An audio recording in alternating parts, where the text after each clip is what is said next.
बहुत समय इस परदेश में रहते रहते हो गया है, इसलिए हम सब अपने मालिक को, जो सबका सृजना पिता है, उसको भूल गए। अपने देश को भी भूले और मालिक को भी भूल गए, और देश का जो आनंद है उसको भूल गए। देश का जो ज्ञान था और शक्ति थी उसको खो बैठे। परदेश में आकर के आपके पास कुछ नहीं है,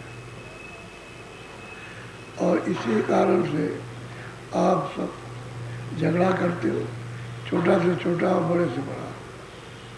धनी भी झगड़ा कर रहा है, निर्धन भी झगड़ा कर रहा है, पढ़ा लिखा भी झगड़ा करता है, अनपढ़ भी झगड़ा करता है, राजा भी झगड़ा करता है, रैयत भी झगड़ा करता है। क्यों कर झगड़ा करते हो? कमी है। हमको सच्चा सुख और सच्ची शक्ति और सच्चा ज्ञान, इसलिए झगड़ा करो। सच्चा घर मिल जाए, सच्ची शक्ति, सच्चा ज्ञान, सच्चा हम झगड़ा किस बात का? हो तो पड़े भी पड़े, आनंद ही आनंद है। वहाँ कोई शरीर तो है नहीं, कभी मनुष्य का शरीर हो, पशु पंछी हो, कोई शरीर हो वहाँ तो सुनते सब आज़ाद है, स्वतंत्र है। तो रचना जो है वो सब स्वतंत्र से, आवाज से। सतलोक से, सतपुरुष ने जब आवाज जोर की वहाँ से दी, उसी से मंडल बन गए, उसी से अनेकों लोग बन गए। जब ये पूरे मंडल बन गए, अनंतों ब्रह्मांड बन गए, तब उसके बाद फिर इन सबको भेजा। तो ये कितने युगों तक, कितने कल्पों तक अपने अपने स्थान पर ईश्वर, ब्रह्म और पार ब्रह्म, ये सब बैठ करके तपस्या करते रहे। उसी की आवाज़ पर अभी बैठे, जो उसकी आवाज़ आ रही वो अभी उसी में बैठे, और सुनते हुए उसी आवाज़ से उतारी गई। तो जब आप उतारे गए और दोनों आँखों के पीछे बैठा दिए, तो आवाज़ पकड़े थे, तब तो आपको पूरा बोध था, आँख भी खुली थी, कान भी खुले थे, और अंतःकरण पर ये जो आपका हृदय दिल है, इस पर कोई गंदगी जमा नहीं थी। मन निर्मल था, बुद्धि निर्मल थी, चित्त निर्मल थी, सुरत जीवात्मा निर्मल थी, और शब्द की वो धार पकड़े हुए थी, उस शब्द को पकड़े थे, उसी को पकड़ के चढ़ जाती थी, उतर जाती थी। उस समय तो सब ठीक था, तब कोई आपको फंसा नहीं सकता था। लेकिन जब उन्होंने ऐसा कारण बना दिया, पाप और पुण्य का विधान बनाया कि आपको ये अधिकार दे दिया, और उसके बाद कहा कि आप स्वतंत्र हो, कर्म करने में स्वतंत्र हो और फल भोगने में स्वतंत्र। जब आपको अधिकार मिल गया तो फिर आप कर्म करने लगे, कहीं पाप कहीं पुण्य, कहीं पाप कहीं पुण्य, कहीं अच्छा कहीं बुरा, कहीं न्याय कहीं अन्याय, कहीं सत्य कहीं असत्य, ये सब करने लगे। तो ये सब अंतःकरण पर गंदगी आपकी जमा होने लगी। तो धीरे धीरे धीरे धीरे गंदगी जमा होते, जैसे जैसे थोड़ा थोड़ा बादल आता, तो आप देखते हो कि आकाश साफ नहीं दिखाई देता, और गहरा बादल आ जाए तो बिल्कुल ही आकाश नहीं, और सामने सूरज हो भी छुप जाता है। ठीक पर्दों ने, इस गंदगी ने इसी तरह से सूरज को ढक लिया, तो उसकी आंख और उसके कान बंद हो गए, और शब्द छूट गया, नाम छूट, शब्द के साथ जो प्रकाश था वो भी छूट गया। तो आप इतने दूर दराज उतर करके आए हो कि अपने वापस जाने का रास्ते नहीं। अब कोई आदमी जाए यहाँ से बाहर विदेशों में, और सब रास्ते उसके बंद कर दिए जाए, तो कोई पानी का जहाज़ नहीं, कोई नाव नहीं, कोई हवाई जहाज़ नहीं, तो आप वहीं भरमते रहेंगे। साधन बनाएंगे, साधन अपने देश में आने का कुछ है नहीं, तो कहेंगे भाई कैसे जाएंगे, अपने साधन तो सब छोड़ दिए, साधन तो छूट गया आने का, जाने का। वो शब्द आने जाने का था, जिससे उतर के आए, चढ़ के जाते थे, वो तो छूट गया। अब आप अपने देश में नहीं सकते। अच्छा, सबके मनुष्य रूपी मकान में घाट है, दरवाजा है, दोनों आंखों के पीछे सूरज बैठी है और ऊपर से नाम आ रहा, आवाज़ आ रही, शब्द आ रहा, उसी को नाम कहते हैं, उसी को आवाज़, उसी को साउंड कहते हैं, उसी को कलमा कहते हैं, उसी को आयतें कहते हैं, उसी को देववाणी, उसी को ब्रह्मवाणी कहते हैं। ऊपर से आ रहा तुम्हारे बिल्कुल कानों तक, आँख तक, और आपके पास आते हुए न तो सुन सकते हो न देख सकते हो। क्यों? कि पर्दा जमा हो गया, गंदगी जमा हो गई और उसने सूरज को ढक लिया। अब आप अपना ज्ञान जाता रहा, तो जब अपना ही ज्ञान चला गया तो परमात्मा का कैसे बोध होगा, कैसे उसको जान? भाई उसके दर्शन के लिए तो आँख होनी चाहिए। तो ये आंखें जो दोनों हैं, चर्म आंखें, ये तो उसको देख नहीं सकती, क्योंकि चर्म आंखें तो चर्म चीज को देखेंगे, जड़ चीज को। ये भी जड़ है और ये सामान भी जड़ है, तो इसी को देखती है। अब वो जो चेतन है उसको नहीं देखते, तो चेतन की तो आँख बंद हो गई, अब वो कैसे देख? आँख खुले तो दिखाई देने लगे, कान खुले तो सुनाई देने लगे। तो यह है कि रास्ता अपना भटक गए, अब बताने वाला कोई मिला नहीं, तो भूलते भूलते भूलते भूलते फिर आप इसमें फंस गए। आप उस शांति और आराम और सुख खोजते तो उनका ऐसे सुख मिलेगा, ये पुण्य करो, ये करो, फिर ये करो, फिर ये करो, फिर जब नहीं कुछ होता है, समझ में नहीं आता, तो ये पूजा करो, ये पाठ करो, ऐसा करो। भाई इसी में कोई मस्जिद में जाओ, कोई चर्च में जाओ, और कोई मंदिर में जाओ, कोई स्नान करो, कुछ करो, तो कहते हैं कि बस इसमें फंस गए, अब इससे कुछ मिला नहीं। तो अपना रास्ता जो वापिस जाने का, वो सब दरवाजे में बैठ के भटक गए। अब दरवाजा मिले तो महात्मा मिले तो दरवाजा मिले, जानकार मिलेगा जो उस दरवाजे को जानता और दरवाजे में होकर के निकल गया और जहाँ से आया वहाँ पहुँच गया और उसका उसने दर्शन किया, साक्षात्कार किया और आता, वो तो रास्ता जानता है और बाकी लोगों को। अब ये सब कुछ किया तो पहले तो पुण्य करते थे, पहले सेवा करते थे, भाई कोई मनुष्य आया तो सेवा करो, सेवा करो, सबको सुख पहुँचे, आराम पहुँचे, सबको मान दो, प्रतिष्ठा करो। अब ये तो समय, तो ये छूट गया, आप कुछ नहीं रहे।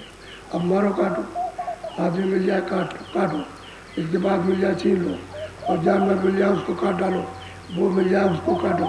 अब ये कोहराम मचा हुआ चारों तरफ। अरे भाई इसमें तुमको शांति मिल जाएगी, सुख मिलेगा। काट के तुमने देख लिया, सब कर्म करके देख लिया, कुछ सिवाय दुख के कोई आदमी। तो कहते हैं साधन तो तुमने सब जुटाया, धन का, मकान का, इसका उसका, यातायात का, नीचे ऊपर जाने का, ये सब मतलब, लेकिन ये है कि सुख नहीं। सब चीज़ें होती हैं, आपको बिल्कुल सुख नहीं। धन आपके पास बहुत है, मकान बहुत है, घोड़े गाड़ी बहुत है, लेकिन सुख रो रहे। इसमें सुख होता तब तो मिल गया होता सुख। धनी मानी उनको क्यों दुख होता, उनको सब आराम होता, वो सबसे ज़्यादा रो रहे हैं। गरीब आदमी जाएगा अस्पताल में तो उसको बेड नहीं मिलेगा, वो अमीर जाएगा तो उसको मिल जाएगा, उसको नौकर चाकर मिल जाएगा, गरीब को एक भी नहीं मिलेगा। बात तो असली ये है कि वो देखो जा कर के वहाँ अस्पताल में कि किस तरह से लोग पड़े रो रहे हैं, अमीर ही रो रहे हैं, गरीब तो गरीब रोएंगे ही, क्योंकि तकलीफ तो सबके ऊपर एक बरस रही है, उससे कोई बच नहीं सकता। और यह है किराए का मकान। तो आपने इस मकान को कर दिया खराब, लेकिन जब उसने मकान दिया था तो आपसे प्रतिज्ञा की थी कि देखो हमारे मकान को तुम जैसा ले रहे हो मैं तुमको दे रहा हूँ और सूरज को इसमें बैठाता हूँ, तो तुम ये हमको वचन दो कि हम मकान हमने शुद्ध लिया तो शुद्ध करके दे देंगे। ये तो आपसे उसने कॉल कर लिया, करा लिया, और आपने प्रतिज्ञा की है कि हम जैसे मकान लेते वैसे देते। लेकिन फिर क्यों फंस गया इन विकारों में, भोगों में, इन वासनाओं में, ममता में, काम में, क्रोध में, फिर क्यों फंसे? क्योंकि शरीर तो गंदा हो गया, मन बुद्धि चित्त अंतःकरण ये जीवात्मा सब गंदी हो गई। तो आपने तो मतलब ये है कि प्रतिज्ञा की थी। अच्छा वो आया, कहने निकलो, इस पर निकलो जल्दी, अभी निकलो इसी टाइम पर। तो बस एकदम से आपकी आँख बंद और कान बंद और जवान बंद और बुद्धि पागल उसी समय, और कुछ नहीं, सब बुलाते रहे अरे भाई जरा सा सुन लो, और जरा सा आँख खोलो, तो आँख क्या खोलेगा, वो तो पागल हो गया। उसके ऊपर तो गाज गिर गई, पहाड़ गिर गया, वो तो दब गया, तो चकनाचूर हो गया। वो तो उसको मतलब खींच रहा। अच्छा कहा देखो तुमने हमारा मकान क्यों गंदा किया, तुमको हमने साफ दिया था तो हमको बैठा देना चाहिए था। तो फिर वो पिटाई करता है उसी से, पहले तो इसलिए मारेगा, ऐसे ही चकनाचूर कर देगा इसमें। तो इतनी पीड़ा होती है कि जलमत मरे दूसरे तो कोई अत्यंत पीड़ा, क्योंकि सामने खड़ा उसके रूप को देख करके फौरन उसी वक्त 1 मिनट भी नहीं लगेगा, खून का पानी हो जाता है। और फिर उसको काटिया, कहीं खून नहीं। वैसे आप मारिए तो इसमें खून निकलेगा, लेकिन जब वो इसमें से निकालेगा, उसकी शक्ल जब देखोगे तो एकदम खून का पानी हो जाएगा। ऊपर से खींच लिया उसने, और ये किराए का मकान, ये मकान किससे आप ममता कर रहे थे, इस मकान से तो आपका नहीं था। हाँ अभी तक तो आप अपने से लिया उसके, ये मेरा है ना उसका, आप यहाँ किसी के नहीं हो, न कोई आपका है, धोखा है कि कोई कहता मेरा है उसकी मेरा, सब परदेश में, अपने देश को सब छोड़ लो। और इस देश का ये मसाला है, फर्श बिगाड़ देगा। क्या देर लगती है, अच्छा जवान सुंदर हो, राजा बादशाह धनी मानी, कोई भी स्त्री पुरुष हो, फर्श बिगाड़ के मिट्टी मिलाओ, इसमें मिट्टी मिला देगा, फिर कुछ नहीं है। अब यही तो छाया है इसी के लिए सब रो रहे हैं, लड़ो मारो काटो, लूट लो, कब्जा कर लो, ये करो, उसका छीन लो, ये सब ये क्या हो रहा, इसी के लिए तो आप, और ये आपका है, ये तो दूसरे का मसाला है। अरे दूसरे की चीज़ है, उसको आप जबरदस्ती आप समझ क्यों कर रहे हो, ताकि भूल गए आप अपनी चीज़, भूल गए अपने सुख को, अपने आनंद को, अपने ज्ञान को, अपनी हस्ती को, तो भूल करके बैठ गए। आप क्या करते हैं, यहाँ सबके सब होता है। ये दशा तो आपका किराए का मकान है, इसलिए आप मकान कर, और एक भी चीज़ नहीं ले जा सकते, कुछ नहीं ले जा सकते, जरा सा कोई नहीं ले जा सकता, तब उसको ये छोड़, चाहे वो बादशाह सारा विश्व का चक्रवर्ती हो, वो राजा हो, बादशाह का कुछ नहीं, किसी को कुछ नहीं ले जाना। अच्छा बताओ बादशाह आया था तो कुछ लेके आया, सुई की नोक लेकर के नहीं आया, तो जाएगा तो ले जाएगा। अजीब गरीब बुद्धि है, जरा सी भी सोचती नहीं है, न कोई लेकर आया न कोई लेकर जाए। कोई बाल बच्चे लेके आए थे, स्त्री पुरुष, और ऐसे आया था, फिर यहाँ आकर के फिर आपने अपने शरीर से उसका सब हिसाब किताब संबंध जोड़ा अपने व्यवस्था के लिए। ये व्यवस्था है, मृतलोक की व्यवस्था है चंद्रोजा, तो उसके लिए कि भाई सब लोग इस तरह से तुम लोग घर गृहस्थी में समाज में अच्छे रहना, और यह है कि सब चीज़ें दूसरे की है, उसको काम में लेना। अब दूसरे की चीज़ आपने काम में तो ली नहीं, और फिर अब आप कहने लगे हमारी है, जबरदस्ती उस पर अधिकार जमाने लगे तो आपकी नहीं, तो अपनी चीज़ ले लेगा, तब आप रोते रह जाओ, कुछ नहीं होगा। ये सब देख रहे हो, सब जा रहे शमशान भूमि, ये सब देख रहे हो, सब जा रहे शमशान भूमि पर जाओ तो आपको सुबह से शाम तक तांता लगा, सुबह से शाम तक तांता लगा हुआ। तो आप इसी को सोचो कि भाई वहाँ से कुछ था, कौन है भाई, बड़ा सेठ था तो कुछ लेके जा रहा है, पूछना चाहिए ना, सोचना चाहिए, तो आपके सोच समझ में आए। और महात्मा यही बताते हैं कि भाई यहाँ तुम्हारा घर नहीं है ना, तुम्हें रह सकते हो, परदेश में हमेशा निकाले जाओगे, ये परदेश है, काल का देश, ये मृत लोग है, यहाँ कोई अस्थाई नहीं रह सकता, क्यों, अस्थाई स्थान नहीं है, चढ़ामान स्थान है, पर्वत वो सब छाया है। इसके अंदर जो चेतन बंद है उसी को जानने की जरूरत है कि वो कहाँ है। अगर उसको जान लिया तब तो आप जान लोगे, तब तो निकल जाओगे, उसको नहीं पहचानोगे। वो आँखों के पीछे बैठा, आँखों के पीछे शरीर के ऊपर बैठा, दरवाजे में बैठा हुआ, बस आप उस गंदगी को हटाओ तो बाहर निकल जाए, और गंदगी जमा रहेगी तो फंसा पड़ा होगा, फिर आप अपने आप को नहीं जान सकते। अब इसके लिए एक जानकार की जरूरत है, वो जानकार हो सब। अब वही गोस्वामी जी महाराज काशी में बैठ के परख राम को समझा रहे कि यार भाई उसकी तो खोज कहीं करता नहीं, आत्म खोज तो किसी को नहीं, परमात्म खोज। अपने घर की तो खोज कोई करता नहीं, ना कोई चीज करता। इसमें सब फंसे में सब कोई खाने में, कोई पीने में, कोई इसमें, कोई इकट्ठा करने में, कोई चोरी में, कोई धोखे धोखाड़ी से, बेईमानी में, कोई काम में, कोई क्रोध में, कोई किसी में, कोई पहलवानी में, कोई किसी में। हर तरह की पहलवानी कर रहा है। कोई बुद्धि की पहलवानी, कोई शरीर की पहलवानी, जिसका कोई तलवार की, कोई गोली बंदूक की पहलवानी। इसमें लगे हुए, इसमें कुछ नहीं लगा, कुछ नहीं, जन्म बर्बाद कर दिया। वही समझा रहे सबको। बोलो जरा ध्यान से सुनिए आप। जग में रीति अनीति जाने, सो साधन बिच साखी बखाने। कहते हैं कि भाई जग में सभी नर नारी कहते हैं, नीत तो जानते नहीं है, अनीत करते, अनीत का व्यवहार करते, अकर्म का।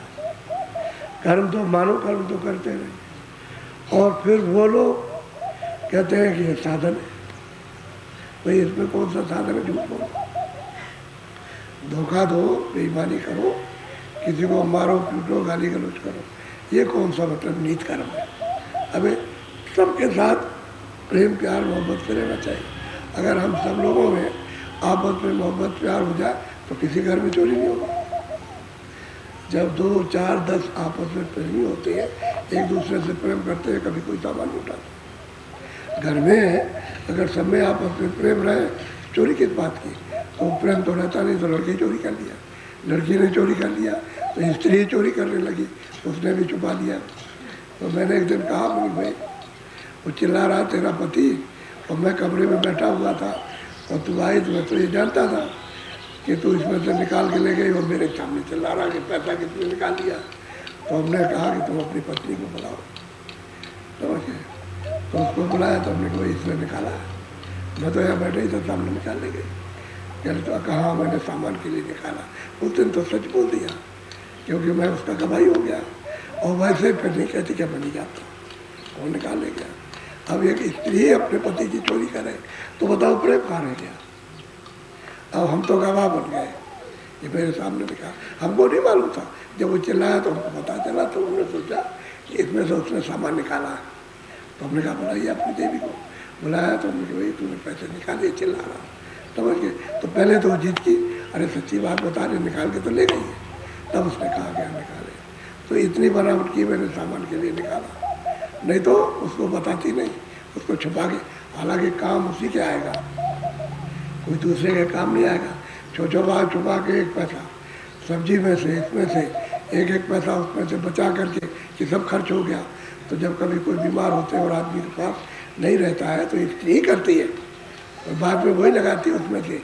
लेकिन अब यह है कि उसने चोरी तो कर ली, ये तो भाव हो गया कि इनको पता न चले, और दूसरे किसी को कहेगा। तो प्रेम भाव तो है नहीं किसी में भी नहीं है। लड़का जो है बाप काम कर रहा है, उसमें से चोरी कर रहा है, कहने हमको नहीं मालूम, हम नहीं जानते, और निकाल लेता है। तो अब देखिए बाप में उसमें तनाव, समझिए, बहू और सास में तनाव सब में। अगर प्रेम भाव रहे, समाज में रहे, घर में रहे, मित्रों में रहे, देश में रहे, जाति में रहे, तो लड़ाई झगड़ा किस बात का? प्रेम से रहो, एक दूसरे से प्रेम करो। तो प्रेम तो है ही नहीं उनके पास, प्रेम नाम की तो कोई चीज़ ही नहीं है। वहाँ तो सोखता है, जो मनुष्य शरीर में जो प्रेम था वो भी सोख लिया। वो किसने? काम में, क्रोध में, लोभ में, मोह में, इन सब अहंकार इसमें सब ने सोख लिया। अब वो प्रेम की झलक है नहीं। अब स्वार्थ की झलक चढ़े, स्वार्थ पूरा हो जाए, असल बात ये है, स्वार्थ तो फस है। प्रेम नाम की चीज़ तो कहते हैं कि अरे भाई आखिर में पलक राम, ये तो तुम बताओ कि भाई साधु इसी में फंसे पड़े हुए हैं, तो बताओ कि तुम भी अंधे और ये भी अंधे, तो रास्ता कौन बताएगा? इनको पार कौन करेगा? ये भी अंधे हो, तुम भी अंधे, कहाँ ले जाओगे? और ये तो अनित कर्म कर रहे हैं, नीत कर्म मनुष्य कर्म नहीं कर रहे हैं, ये पशु कर्म करते हैं। ये पार कैसे जा सकते? बोलो। यह विधि संत मुक्ति गोराई, मांस खाई भो पार। अभी बताओ, संतों की तो वाणियाँ हैं, उनकी तो किताबें, उन्होंने तो सच लिखा था। लेकिन अब कहते हैं कि भाई अब तुम मांस खाते हो, संत कहते हैं वही मुक्ति मिलती है। मुक्ति तो है, यानी स्वर्ग भी है, वैकुंठ भी है, लेकिन जीते जी, मरने के बाद नहीं। मरने के बाद तो आपने देखा ही नहीं। जब जीते जीते नहीं देखा तो बाद मरने के क्या देखोगे? और जीते जी जो देखता वो बताता कि भाई वो स्वर्ग है, वो वैकुंठ है, वो मुक्ति है। अब जो जिन लोगों ने देखा कि ये स्वर्ग है, वैकुंठ है, ये ईश्वर का इस धाम है, ये ब्रह्म का धाम है, ये पार ब्रह्म का ये है मुक्ति है, ये जो उन्होंने देखा उन्होंने बताया। तो किताबें तो सही लिखती हैं अपनी जगह कि जिन महापुरुषों ने देखा उन्होंने किताबें, और तुम बात करते हो। अब बताओ तुम ये अभक्षण करते हो, तुमको सुधार करना चाहिए जिससे मन बुद्धि चित्त है तुम्हारा निर्भर और पवित्र है, इंद्रिया पवित्र रहे। तो तुम आहार करते हो अशुद्ध है, तो बताओ इंद्रिया काबू में कैसे रहेगी? फिर मन बुद्धि चित्त कैसे काबू में रहेगा? फिर तो विकृत हो गया। अब तुम साधना कैसे करते हो? साधना तो बड़ी निर्मल है, उसका ध्यान और भजन तो बहुत ही सूक्ष्म और निर्मल है। जब इन चीज़ों को पवित्र करोगे तो बैठ जाएगा, तब निशाना बैठेगा तो कुछ कर सकते हो। तो महात्मा ने तो ठीक कहा था, लेकिन जो तुम किताब रखे हुए हो और कहते हो कि मैं नानकपंथी हूँ, तुम नानकपंथी हो। उन्होंने मना किया कि इन सब चीज़ों से कोसों दूर रहना, और तुम उसका वचन करते हो और लोगों को बताते हो, और तुमने कुछ देखा नहीं तो लोगों को कैसे किनारे पहुँचाओगे? उनको कैसे आप मुक्ति दोगे? कहते हैं सब अंधा मुझको चले। बोलो। ये सब भेखटे मन जानी, साखी शब्द बिच नाही बखान। कहते हैं भाई साखी शब्द में तो कहीं बखान नहीं किया, ये तो इनका मनमुख मन इच्छा, जो उनकी इच्छा वो करने लगे अपने कर्म। अब इनको शिक्षा देने वाला था कोई, शिक्षा देने वाले लेने वाले तो चले गए। अब इस समय पर शोरगुल में नकार खाने में तूती की आवाज़ कहाँ, जहाँ सब एक्सीडेंट हो गया हो, जैसे अभी बात अभी ऐसे तमाम मर गए, तमाम चिल्ला रहे। अब वहाँ कोई नहीं रहे तो कौन किसकी सुनेगा? वही किसी ने कहा, अकबर बादशाह ने बीरबल से पूछा कि बीरबल ये बताओ कि अगर मेरी और आपकी दाढ़ी में आग लग जाए तो क्या करोगे? बीरबल की भी दाढ़ी थी, बादशाह ने भी रखाई दाढ़ी वो भी, तो क्या करो? कहने लगे हजूर पहले तो मैं अपनी दाढ़ी बजाऊंगा। कह लगे मेरी, कह लगे मैं नहीं बजा सकता, मेरी दाढ़ी जल रही तो मैं अपनी बजाने में लगूंगा। क्या? आप अपनी बजाइए, आपकी दाढ़ी में आग लग गई तो आप अपनी बजाइए। तो कह लगे कोई ना हो, कह लगे जल जाए, हम भी जल जाएंगे, आप भी जल जाओगे। तो अपनी आग लगे तो अपनी अपनी दाढ़ी बजाओ। मुसीबत आए तो कौन किसको बचा सकता, कौन किसको था? अपनी अपनी मुसीबत पे करा रहे, कोई किसी का नहीं करने वाला। अच्छा, ऐसे मौके पर जब कभी घटना होती है तो सब लोग फ़ायदा उठाते हैं, उसके सामान को उठा लेते हैं और उठा करके उसको बस चोरी कर लेते हैं, ले जाते हैं सामान को। अब बेचारे रोते रह जाते, कोई सुनने वाला नहीं उस मुसीबत। ये घटनाएँ होती है। तो यही हाल है, यहाँ सब लगे हुए एक दूसरे को कि आँख बंद हो तो लूट लें। बिलाई क्या करती है कि भाई आँख बंद हो जाए तो दूध खा जाए, तो दूध पर दही पर हाथ डाल देती, फौरन खाती। आँख बंद हो जाए, ऐसे सबकी आँख बंद हो जाए। एक तो चोर था बहुत, तो चोरी करता था, तो उसको इनाम रखा सस्ती के ज़माने में 500 रुपये। तो जो भी चोर को पकड़ के देगा उसको 500 रुपये देगा। तो वो बड़े लगे रहे लोग। तो किसी ने अनजान ने, यानी जानता नहीं था, ये जानता था कि ऐसा चोर है, तो पहले ये देखो वहाँ पर बैठा हुआ, तो उसको घेर करके पकड़ लिया कि तुम्हारा ये नाम है, तुम ये करेगा। तो एसपी के सामने पेश किया। तो एसपी ने कहा कि अच्छा ये बताओ तुम चोरी कैसे करते हो? अरे हजूर क्या बताया जाए? कह लगे कि देखो एक काम करो, हम तुमको माफ छोड़ देंगे, माफ़ कर देंगे। और उस समय पर जो कहते थे लोग करते थे, ऐसा नहीं कि कह दिया उसको सही है, ऐसा नहीं। जो कह दिया एक बड़े अधिकारी ने वो करते थे। उन्होंने कहा हम तुमको छोड़ देंगे, लेकिन एक काम करो, ये औरत बैठी है, एक पोटली थी, उस पर ऐसे हाथ रख के बैठी हुई थी, एक तरह से उस पर ऐसे बैठी थी, और सामने बैठी हुई थी। कहने की औरत बैठी है, तुम अगर इसका सामान ले आकर के हमको दे दो तो हम तुमको छोड़ देंगे। तो कह लगे कि ठीक है मैं अभी जाता हूँ, 2 मिनट मिल जाएंगे। तो वहाँ से भागा, बड़ी तेज़ी के साथ में धोती खोल ली और उसकी औरत के सामने बैठ करके पेशाब करने लगा। तो घूम करके ऐसे बैठ गए, पोटली छोड़ दी उसने और वो पोटली करके वहाँ लेकर रख दिया।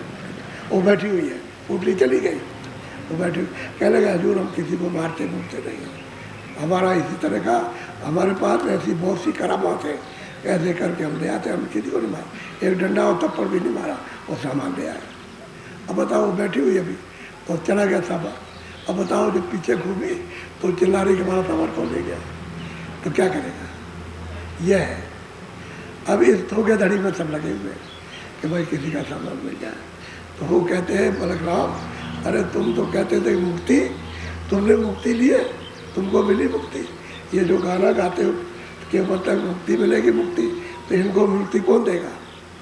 बहुत प्यार से समझा रहे। और काशी में और बहुत से लोग बैठे सुन रहे उनके प्रश्न का समाधान। और जो नानकपंथी थे उन्हीं के किताब का दृष्टांत देकर समझा रहे। और कोई ज़्यादा उम्र नहीं है, 28-29 साल की उम्र में ये बड़े बड़े विद्वानों को समझा रहे, क्योंकि उनको तो रास्ता मालूम था, वो तो रास्ता दिखाना चाहते थे, लोगों को दिखाने के लिए आए भाई इस तरह से उस मालिक को पाया जाएगा, तो रास्ता पता नहीं, मदद करने आए थे। लेकिन अब यह है कि अज्ञानी, उनको क्या पता है भाई क्या क्या, और क्या मालूम ईश्वर क्या चीज़ है। उनको न ईश्वर का मालूम, न देवी देवता का मालूम, न स्वर्ग न वैकुंठ का। किताबों में जो लिखा हुआ उसको पढ़ देते हैं। अब ये तो है, तो अब कर्म तो वही करते हो। बोलो। सुन कर बूझे ज्ञान विवेका, ये सब खान मान मदले। कहते हैं कि भाई जो कोई सुनेगा सिस्टम में और सुनकर के उसको विवेक आएगा, तब तो पूछेगा भाई रास्ता कौन सा है, ये जीवात्मा कैसे छुटकारा पा सकती है, तब तो पूछेगा। और जब पूछेगा उसको सत्संग मिल जाएगा, पूछेगा तो उसको महापुरुष रास्ता बता कि ये रास्ता है चलने का। और नहीं तो सब खान पान में इसी सब कर्मों में लगे हुए, किसी को क्या पता ये जीव कल्याण कैसे होगा। अब इधर तो ये कर रहे हैं, इधर से बस गए सीधे नरक को, सीधे एकदम नरक में चले गए। अब वहाँ से कौन रहेगा? 4 खानों में नहीं, 4 खाने तो अलग हैं, तो जेल खाने अलग हैं और बाकी नरक अलग है। और 1-2 नाम के नरक नहीं है, अलग अलग भिन्न भिन्न नाम के नरक। उनमें सजा सुना दी जाती है, वो धर्मराज सुना देता है और वह उसके बाद पकड़ ले जाते हैं। तो सिपाही है, उसको तो देवदूत और जमदूत कहते हैं, और सकल सूरत है, ले जाते हैं भगवान ले जाते। अब उसे पकड़ते किसमें? लिंग शरीर में। ये आपका शरीर नहीं रहता, लिंग शरीर में ले जाएंगे तो लिंग शरीर से पकड़ते हैं लिंग शरीर, और वहाँ ले जाके ले जाते। तो ये आप जीवात्माएँ हाय हाय करके चिल्लाती हैं। अब वहाँ तो कोई सुनने वाला, क्योंकि आपका लिंग शरीर हो और वहाँ जाओ तब तो देख सको, और ये शरीर तो वहाँ जाता नहीं। इस शरीर में लिंग शरीर बोलो। अपनी देखी करो न भाई, नहीं कोई आगे साखी लखाई। कहते हैं भाई आगे तुम अगर अपनी तुमने देखा है तो बात करो, तुमने नहीं देखा तो तुम्हारा क्या प्रमाण रहेगा? जिन्होंने देखा उन्होंने कहा तो प्रमाण है। अब तुम उसको पढ़ते हो, तुम कुछ देखते नहीं हो, तो आगे क्या प्रमाण दोगे? तुम्हारा कौन क्या प्रमाण देगा? और कहते हो मुक्ति मुक्ति मुक्ति मिलता है। मुक्ति तुमको नहीं मिली और तुम उन पर उस रास्ते पर नहीं चले तो औरों को क्या दे सको? बड़ा साफ महात्मा बिल्कुल सच्ची बात करते हैं। आपको खरी खूंटी लगे वो तो अलग है, लेकिन थोड़ी देर के लिए। वो डॉक्टर है ना, जब देखता है कि बहुत बुखार हो गया, बहुत ख़राब है, हालत बहुत ख़राब है, तो कड़वी दवा देता है। दवा तो कड़वी नहीं है और रोग के कारण से कड़वी लगती है, तो कहता है कि नहीं खाई जाती है, ये दवा अच्छी नहीं लगती है।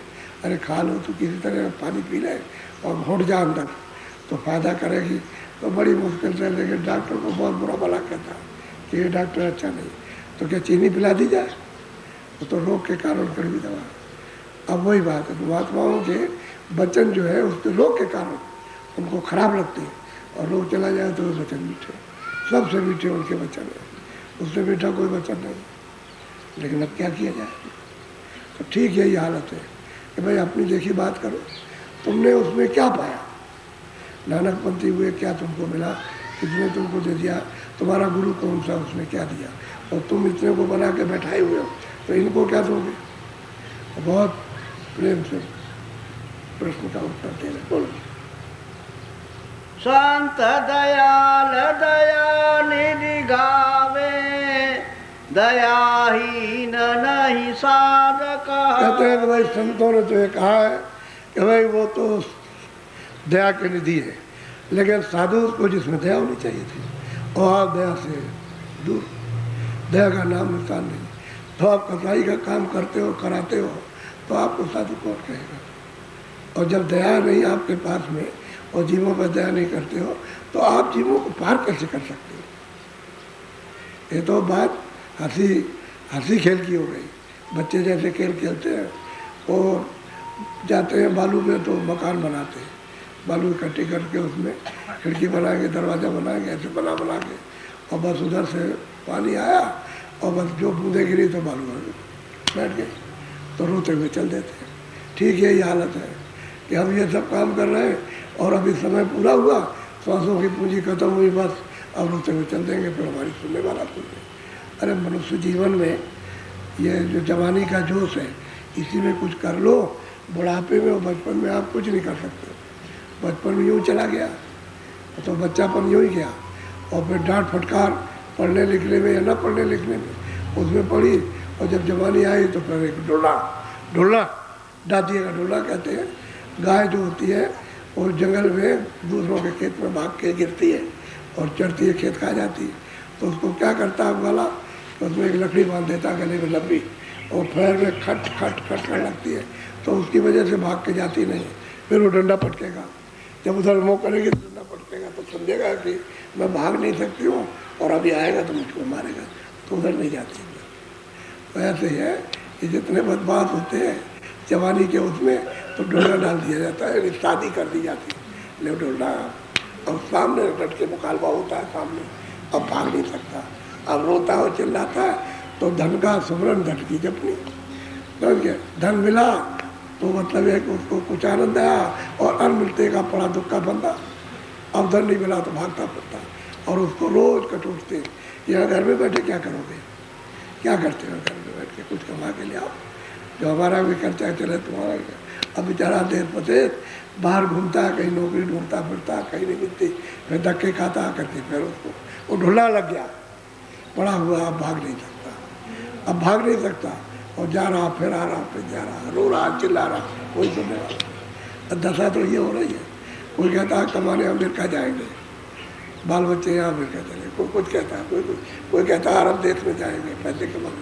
अब किस लिए, कि धन का सुमरन धन की जपटी, बस इसमें लगे, और धन न मिला तो बस वहाँ भी दुख है, यहाँ भी दुख, इसमें पड़े हुए, तो खान पान में सब फंस गए इसमें, अपने जीव फिक्र में, जीव चिंता में कोई नहीं, तो खान पान में। बोलो।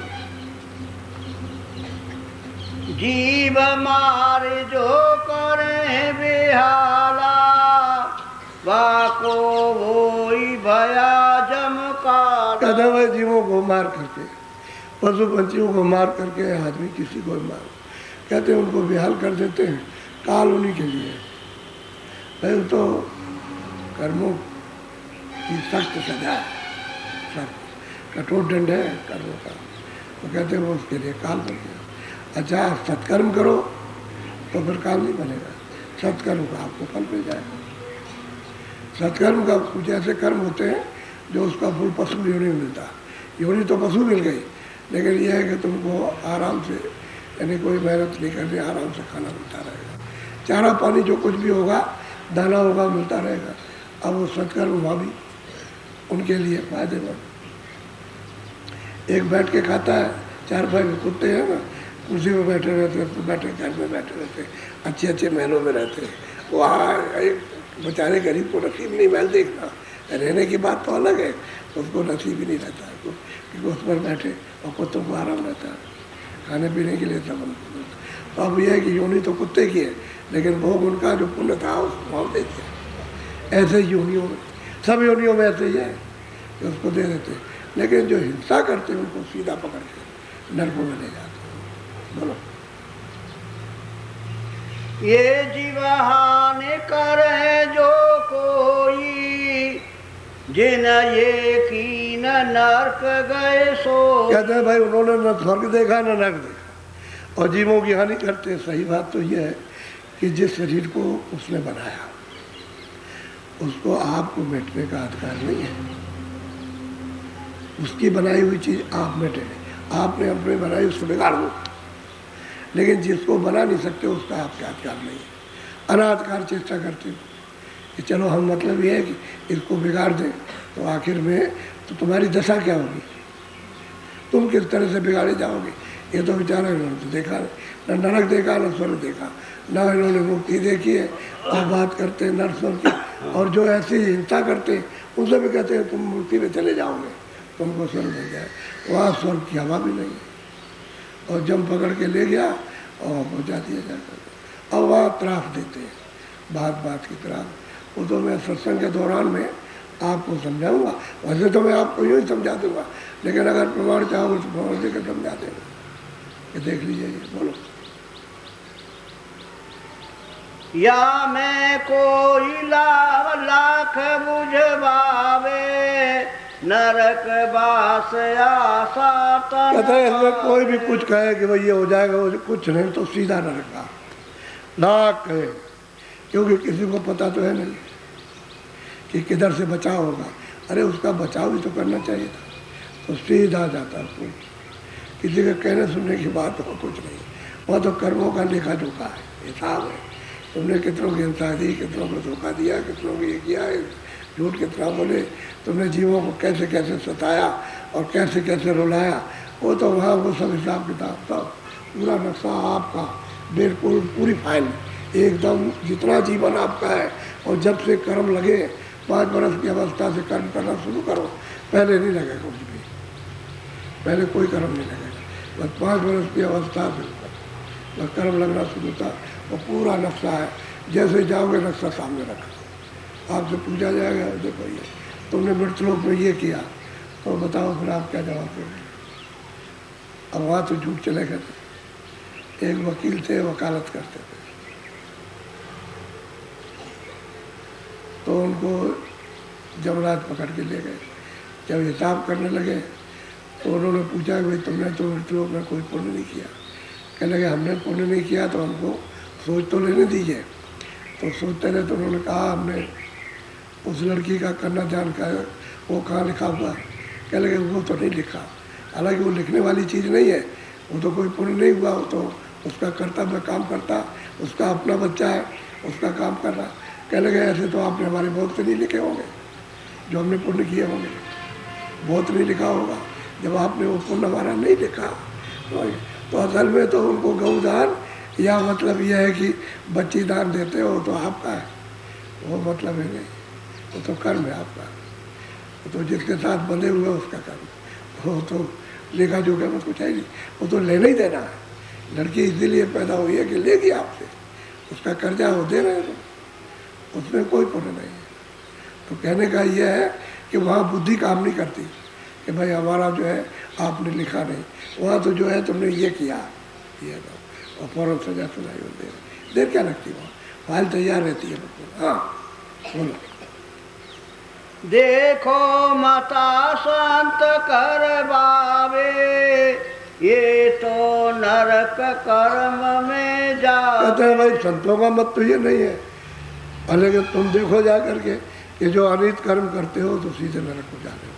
संतों का मत ही, संतों के मत से जब चलोगे तो निकल जाओगे, फिर आपको नरकों में नहीं जाना है।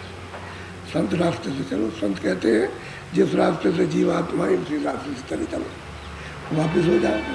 तो इस जाल से निकल जाओगे, कर्मों के जाल से, न पाप न पुण्य, इसको दोनों को धो डालो। और महात्मा वही है जो जीवात्माओं को, जो मन बुद्धि चित्त को, अंतःकरण को और जीवात्मा को धोए, उसी को महात्मा कहते हैं। वही है धोबी। सच्चे माने शब्दों में तो धोबी है, कपड़ा धोने वाला धोबी नहीं है। जो जीवात्मा धो डाले और यहाँ से निकाल के ले जाओ उसको धोबी कहते हैं। महात्मा तो पहले भी नहीं महात्मा थे, वो तो जब भी थे धोबिया मर जाएगा, चादर नीचे धोए। कह लगे भाई मैं चला जाऊँगा, अगर किसी को सूरत रूपी चादर को धुलाना है तो धुला लो। कबीरदास ने कहा कि भाई चला जाऊँगा, धोने वाला मर जाएगा, शरीर छोड़ देगा, चला जाएगा तो अभी धो डालो, आओ तुम आओ मुझे कपड़ा दे दो धो दूँ, साफ साफ कहते थे। तो धोबी है वो कोई महात्मा नहीं, महात्मा कभी नहीं बनते। महात्मा तो कोई नहीं बना, महात्मा जो आपने कहा, महापुरुष कहा या संत कहा, वो तो आपने कहा और उन्होंने पीछे वालों को कहा। जो महात्मा आए उन्होंने पीछे वालों को, जो पार गए उनको कहा। अपने को तो कभी कहते ही नहीं कि मैं संत हूँ, ना अपने को गुरु बनते हैं ना अपने को संत बनते हैं। वो तो कहते हैं रास्ता हमारे के बनेगा, चलो इससे तुम्हारी मदद करेंगे। तो जो मदद करता है वही धोबी है, क्योंकि वो तो सफाई करेगा ना, हर तरह की आपको मदद देगा। तो सत्संग तो सुनना चाहिए। सत्संग सुनने से ये सब भौजाल, बुद्धि या अनिष्टता, ये सब खत्म हो जाती है। क्यों? ये बुद्धि तो पता नहीं है, न इनको मन का पता न चित्त का पता। तो चित्त चिंतन करता है, बुद्धि निश्चय अनिश्चय, और मन संकल्प विकल्प करता है, और अहंकार दीवार बना करके वह खड़ा हो जाता है। तो बिल्कुल अंधेरा हो जाता है उसमें काम करना। अब ये निर्मल हो जाए तो चित्त अपना काम करेगा, मन अपना काम करेगा, और बुद्धि निश्चय निश्चय फिर सही सही करेगी। अहंकार जो है वो सत्य का फिर करेगा काम। तो सत्य में जब अहंकार होगा तो सत्य की तरफ चले जाओ। अभी तो असत्य में अहंकार है, बनावटी में, इसलिए सबको धोखा हो जाता है। तो कहते हैं भाई तुम, उस बाबे ने जो कहा वो तो नहीं, तुमने तो रास्ता ही बदल दिया और यह नित कर्म करने लगे। बोलो। ये कऊ संत मते में नाही, संतन का मत और कहते हैं भाई संतों के रास्ते में ये सब चीज़ें नहीं है। संतों के रास्ते में तो सादगी है, प्रेम है, दया है, सेवा है और भजन है। इसी में सब कुछ आ जाता है। जब आप सत्संग सुनोगे और फिर मतलब यह है कि सेवा करोगे और भजन करने लगो तो ये सब चीज़ें छूट जाएगी, पर बताइए हो जाता है। बहुत से लोग आए बड़े बड़े बुरे काम करते थे, जब उनको लोग देखते हैं कि हमारे यहाँ तो बड़ा नामी, ये मतलब बदमाश है, कैसे बदल गया, यहाँ आके कैसे बदल गया। अब कुछ नहीं बोल रहा, चुपचाप सब बदल गया, भाव बदल गए, उसकी बोलचाल बदल गई, उठना बैठना, नहीं तो ललकार मार दे तो कितने आदमी डर के भाग जाए। ऐसे ऐसा बदल जाते हैं। सब महात्माओं के पास बदले तो क्या बदल जाते हैं। फिर मनुष्य, सच्चे मनुष्य, जो मनुष्य का सच्चा कर्म है वो महात्माओं के सत्संग उपदेश सुनने से करने लगते हैं। तो जब करने लगते हैं तो महात्माओं से प्यार हो जाता है। जब प्यार हो जाएगा तो फिर इधर से हट जाएंगे। उससे प्यार हुआ, जगत का झूठा धोखा था उसको उधर लगा दिया सच्चे से, फिर उसको रास्ता मिल गया, भजन करने लगता है, बस अपना काम कर, अपने काम में फिर छूट जाते हैं। कहते ये तो यहाँ एक आदमी आया, अरे कहने क्या बात करते हो, ये जो तुम बात करते हो तो सब मैंने खेल की तरह से किया। अब वो बात नहीं है, ये तो सब मैंने किया, तुम ये सब बातें क्या करते हो, तुमने इतना नहीं किया जितना मैंने किया। अब यह है कि यहाँ बदलो, अपने आप को यहाँ कुछ बनो नहीं, बदल जाओ। मुझे देखो मैं बदल गया। तो ऐसे ऐसे आदमी होते, बदलना चाहिए ना। तो कहते हैं भाई संतों के रास्ते में तो ये सब चीज़ें, हिंसा है, धोखा है, बेईमानी है, लूटपाट है, मार है, ये तो है नहीं। संतों के रास्ते में तो दीनता और दया और सद्भाव, सेवा, सदाचार, बस बोलो। पलक राम बूझो मन माही, संत मते की ओर। और कहते हैं अरे पलक राम, तुम कम से कम इस पर विचार करो। संत मता तो अलग है, इसमें नहीं है जो कर रहे हो और करा रहे हो, उसमें संत मत छू करके भी नहीं। संत मत का रास्ता ही अलग। अब जब तक आप सुनोगे तब तक क्या पता चलेगा कि भाई बाबा जी क्या सुनाते हैं, ऐसे तो मालूम नहीं। लेकिन जब सुनने लगोगे तो फिर सबसे अरुचि हो जाएगी, अरुचि अभाव हो जाएगा। क्योंकि ये चीज़ें तो आपको सुनने को मिली नहीं। सुनना भी है फिर उसका करना भी है, यतन भी करना। ना आपने भजन किया, ना ये किया, ना कुछ नहीं। अब उधर से हटोगे तो भजन करो। वो तो एक आधार मिलना चाहिए, उसका सच्चा आधार, सच्चा रास्ता। तो आधार मिल जाएगा फिर कौन छोड़ता है, सच्चा रास्ता मिल जाए फिर कौन छोड़ता है। चाहे कितने भी लोग आ जाए, कोई नहीं छुड़ा सकता। और रास्ता जब तक नहीं मिलता, अपने आप को पक्के नहीं, तभी विचलित हो जाते हो। क्योंकि सत्संग नहीं मिला। सत्संग में अगर आप सुन के मजबूत हो गए तो कुछ नहीं, पर कोई नहीं बेकार। बोलो। संत मते का और है लेखा, कोई भेखन किया विवेक। कहते हैं भाई संत मत का रास्ता जो है वो तो आंखों के ऊपर है, वो तो ऊपर से, क्योंकि आंखों के ऊपर दूसरी दुनिया, वो चेतन दुनिया है, ये जड़ है।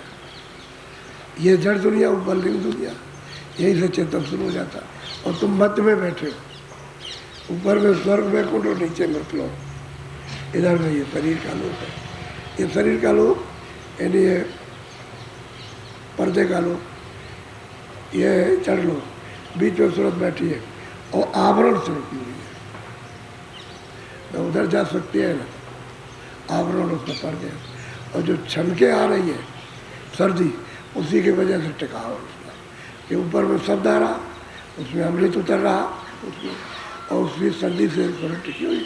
अगर वो आधार बंद हो जाए तो सूरत एक सेकंड भी शरीर में नहीं रह सकती, फौरन मतलब है फोड़ देगी, तो निकल जाएगी आप।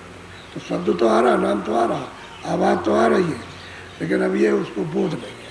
तो कहते हैं संतमत का रास्ता हो रही है, और तुमने ये जगत का रास्ता चला रखा है, तो इसमें तो कहीं नहीं है। पूरब पश्चिम में कहीं जाओगे तो यहाँ कहीं स्वर्ग में कुंड मिलेगा। ये तो मुक्ति का रास्ता है, घर जाने का रास्ता नहीं, ये तो भूल भरम है, उसमें फंसे। बोलो। संतन सत सत कही बखाना, बिना बूझ निंदा कर जाना। कहते हैं कि भाई जब संतों ने सत सत करके कहा, और जब तुम नहीं पूछोगे, जब नहीं समझोगे उनकी वाणी को, तो फिर उनकी निंदा करोगे, तो तुम और भी और पापी बने। संत की निंदा नान का बौर बौर नरके जाए, इन्हें लौट लौट के नरके जाता है, इधर नहीं आता, फिर गिरो उसी में, फिर गिरो उसी में, फिर उसी जगह जाता है। तो कहते हैं जब तक तुम पूछोगे नहीं, समझोगे नहीं, और फिर उनकी निंदा करोगे उनकी वाणी की, तो फिर तुम उनको नर्क सीधा जाना, तब भी नहीं बचोगे। इसलिए समझ बूझ करके रहना चाहिए। आदमी को अपनी तरफ देखना है कि मैं क्या हूँ, मैं क्या कर रहा हूँ, इसी पर विचार करना। मैं मनुष्य का काम करता हूँ कि नहीं करता हूँ, कि मैं पशु हूँ, मेरी बुद्धि मनुष्य बुद्धि है कि दया की बुद्धि, क्या मतलब क्रूर बुद्धि, राक्षसी बुद्धि है। तो ये अपनी तरफ सोचना चाहिए। तो सोचते सोचते सोचते सोचते उस रास्ता मिल जाएगा। तो बुद्धि से जब सोचने लगेगा तब तो फिर उसका निराकरण हो जाएगा। अब बुद्धि से कुछ नहीं सोचता, जो सोचने की चीज़ है वो तो बुद्धि है। और इस सूरत के चारों तरफ एक इधर एक इधर एक इधर एक, चारों तरफ मन बुद्धि चित्त और अहंकार चारों तरफ बैठे हुए ऐसे घेर के, सूरत को ऐसे घेर के बैठे इस तरह ऐसे। इधर ये मन बुद्धि चित्त है, चारों तरफ की निकल नहीं पाए, तो यही फंसा रहते। तो इन लोगों का लगाव इंद्रियों के दरवाजों से, इंद्रियों का लगाव है पर्दों से। ये पर्दों में रत हो रही, और मन पर बैठ करके इंद्रियों के दरवाजों पर जो चढ़े रस होता है उसमें आदि बन गया। और सूरत की ताकत ही से लेता है, जो यहाँ आँखों के सामने बैठी हुई है उसी। सूरत तो कोई मन नहीं है, यानी सोल जो है वो कोई मन तो नहीं है, वो तो बुद्धि नहीं, न चित्त न अहंकार। वो तो मन बुद्धि चित्त अहंकार अलग है, ये उस चेतन वो तत्व है, उसके साथ ये लगा दिए गए। तो सूरत की चेतनता से वो सब चेतन है। अब सूरत की चेतनता से चलता फिरता है, ये उठता बैठता देखता सुनता है, वैसे जड़। अब सूरत खिंच जाए तो ये जड़ हो गया। ऐसे ऊपर में जब सूरत ऊपर चली जाती है तो ये अपने तत्व में मिल जाती है, और जब ऊपर से आएगी तो फिर उसके साथ आ जाती। असल चीज़ उनका भंडार है ऊपर, लेकिन आँखों में बहुत दूर जा करके उनका भंडार है। तो कहते हैं संतों का रास्ता अलग है, वो तो अलग है, वो देखते हैं वही बताते हैं। जब देखेंगे नहीं तो आपको क्या बताएंगे, तभी तो प्रेरणा देते हैं, तभी उसको रास्ता देते हैं कि चलो भाई तुम करो ऐसे। इस तरह से इधर से मन बुद्धि चित्त को थोड़ा हटाओ, घाट पर बैठाओ, और इधर ऊपर की तरफ चलो। तो शब्द को पढ़ो तो चढ़ाई हो। अब शब्द सुनाई देता है तो मन भाग जाता है, क्योंकि वो स्थिरता यानी मन जो है वो चलायमान है, यानी सुनता हुआ भी भागता है। तो उसको सत्संग मिलना चाहिए। तो सत्संग सुनते सुनते फिर भागना बंद कर देता, तो लग जाता है कि चलो इसकी गहराई में चले उसका। जब गहराई में जब चलता है, पकड़ता है और उसमें लय होता है तो आनंद आता है। जब गहरा आनंद आता है तो इस पर छा जाता है, तब इधर से भाग दौड़ बंद कर देता है। और जब तक गहरा आनंद नहीं आएगा तब तक भाग आदत है, जो हर शरीरों की आदत है, पशु पंछी कीड़े मकोड़े नरकों की, सबकी प्रेत पाप, ये सब जो योनियाँ मिली उसको सब में आदत पड़ी हुई, इसलिए वो भागता फिरता है जन्म जन्मांतरों की। अब ये सबके अक्ष कैसे उतरेंगे, वो साधन से उतर जाएंगे, सब उतर जाते हैं तब जा करके निर्मल होता। बोलो या से भाव भेद नहीं पावे, बिना भेद निंदक ठहरावे। कहते हैं कि भाई जब संतों का सच्चा रास्ता नहीं मिला, तुमने पूछा नहीं, उनके पास गए नहीं, थोड़ा बहुत सुनते कुछ प्रेम हो जाता तो सच्चा रास्ता मिल जाता, इसलिए तुमने रास्ते को नहीं पाया तो भाव नहीं बना तुम्हारा, श्रद्धा नहीं हुई उनके प्रति। और जब श्रद्धा नहीं हो, भाव नहीं बना, विचार नहीं बना, तो तुम उनकी निंदा करते हो। कभी तो रैदास को कहोगे नहीं चमार थे, अरे वो तो महापुरुष थे। कभी किसी को कहोगे, अब गोस्वामी जी को काशी वाले कहते हैं अरे कुछ नहीं है, वो तो लड़का है और वो मतलब ये साधु बन गया और मतलब ये गोसाई है, बस उसको ऐसे करके, और उसने एक ग्रंथ लिख दिया और उसमें मतलब ये उनकी बड़ी निंदा। अब बताओ तुम निंदा करोगे तो तुमको क्या मिलेगा? तुमने तो उनके पास जाके समझा नहीं कि भाई वो क्या चीज़ देंगे हमको, तो जरा जाते सुनते और उसको समझते, भाव बनता तो दे देते।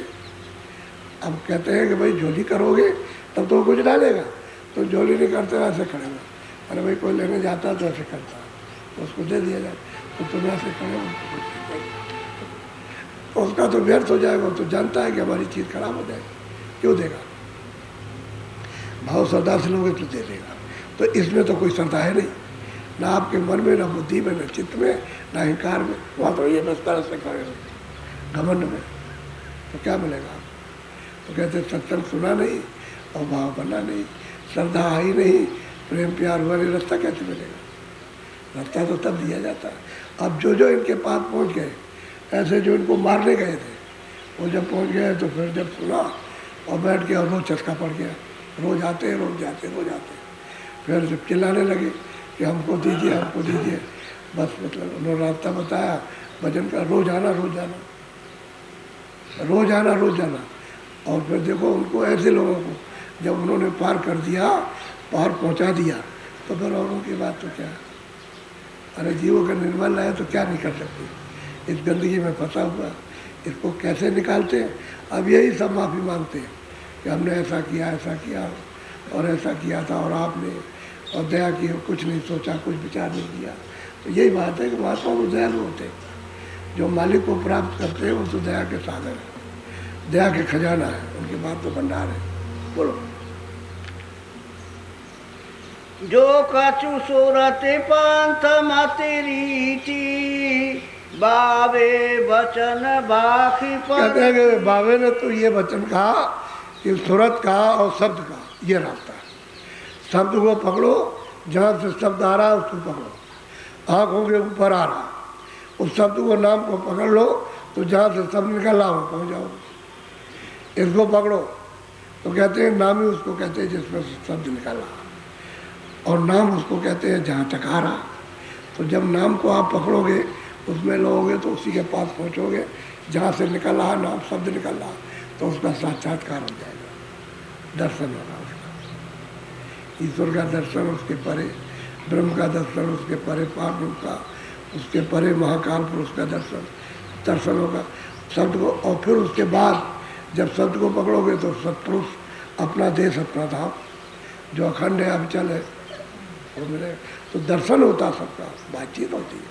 अरे तुम्हारा तो रूप कुछ भी नहीं है, वो तो इतना सुंदर और इतना प्रकाशमान है कि सूरज उरज में क्या है, इसकी तो एक किरण भी कुछ नहीं है, पूरा सूरज कुछ नहीं, उसकी लाखों किरणों पर कहते हैं कि कुर्बान कुछ नहीं। ये सूरज क्या थी, चांद क्या, सितारे क्या, तो ऐसा प्रकाश है उसका। तो कहते हैं उधर चलो, तो संतों ने सूरज शब्द का रास्ता बताया घर में जाने का। उन्होंने कहा भाई अंतर्मुख होकर चलो, ऊपर अंतर दृष्टि से, अंतर के कानों से, ये बाहर के कान और ये बाहर की आँखें, तो इधर के कानों से इधर की आँखों से इधर जाओगे, इधर देखो इधर सुनो, और अंदर में तुम्हारे जो तीसरी आँख है, तीसरा नेत्र है, और कान है, तुम उधर चलो तो उधर से जाओ, तो अंतर सृष्टि में जाओ। वो दिव्य सृष्टि है, ये जड़ सृष्टि है और चेतन सृष्टि। तो चेतन से चेतन का जब लगाव करोगे तब मिल जाएगा। चेतन से चेतन को याद करोगे तो चेतन मिलेगा, और जड़ से जड़ को याद करोगे तो जड़ में जाओगे। तो आप क्या याद कर रहे हो? जड़ को, कि भाई जल हमको तार देगा, हमको पत्थर तार देगा, हमको हवा तार देगी, तो उसी में जल मिल जाएगा। अब आशा तो आपकी यहाँ है, तो मतलब ये झूठी आशा लगाई, तो उसमें गड्ढे में चले जाओगे। और चेतन की आशा चेतन में लगाओगे तो चेतन प्राप्त हो जाएगा। वो तो जीते जी प्राप्त होगा, करो तो कम से कम। अब इसमें बहुत बैठे सुनते हैं, ले हो जाओ उसी शब्द में, उसी आवाज़ में ले हो, और ले होकर के देखो खिंचाई होती है नहीं। तो जब खिंचते हो तो डर लगता है। कुछ देखने को मिला तो कभी देखा नहीं, देखने को मिला तो डर गए, एकदम डरने के बाद। अरे मरना ही तो है, तुम ये समझ करके कि मेरी मौत होनी है, तो जीते ही मर जाओ। मरने के बाद तो मरोगे ही, मरने के वक्त में, नहीं तो जीते जी मृतक हो जाओ। सूरज जब सबको पकड़ेगी तो अलग हो जाएगी, इस तरीके से ढांचे से, इस खोल से अलग हो जाएगी। तो जब उधर चलो तो एक ही दो बार डर मालूम होता है, लेकिन जब ऊपर और चढ़ चलोगे तो फिर डर नहीं होता। फिर तो उधर प्रेम का वर्षा हो रही है, प्यार का। तो पहली बार झटका है, बस एक झटका अगर बर्दाश्त किया ना, चल पड़ोगे यार। पहले डर गए तो लोग साधन छोड़ देते, भजन छोड़ देते, कहते हैं हमसे नहीं होता, हमको डर लगता है। बहुत सी स्त्रियाँ कहती हैं कि हमको डर लगता। क्यों ऐसा होता है? कि सत्संग नहीं मिला उनको। एक दो बार मिल गया, कभी साल में एक दिन मिल गया, और कभी 1 घंटे मिल गया, चले गए। उसके बाद में वो करते रहे तो उनको होने लगा तो डर लगता है। अब सत्संग मिल जाए तो उनको मजबूती आ जाए कि डरने का क्या काम है, उधर डरना क्या, उधर क्या मर जाओगे? अरे ऊपर जाओगे फिर आ जाओगे। वो तो जब तक श्वासों की पूंजी है तब तक इधर से नहीं जा सकते हो। जाओ, चढ़ जाओ, फिर उतर जाओ। वो तो श्वासों की पूंजी उसका लगाओ, उसका ताल लगा हुआ, तो यहाँ ढुक ढुक चलता रहेगा। तो जिसका तो यहाँ चलता रहेगा बराबर हवा की तरह से, और यहाँ पड़ा रहेगा, रोके रहेगा। तो श्वासों का खजाना तो ऊपर है, ऊपर से श्वासें आ रही, उसी शब्द के द्वारा श्वासें उतर रही नाम के द्वारा, और फिर पर्दों में छन करके आती है। जब आने लगती है तब थोड़ा सा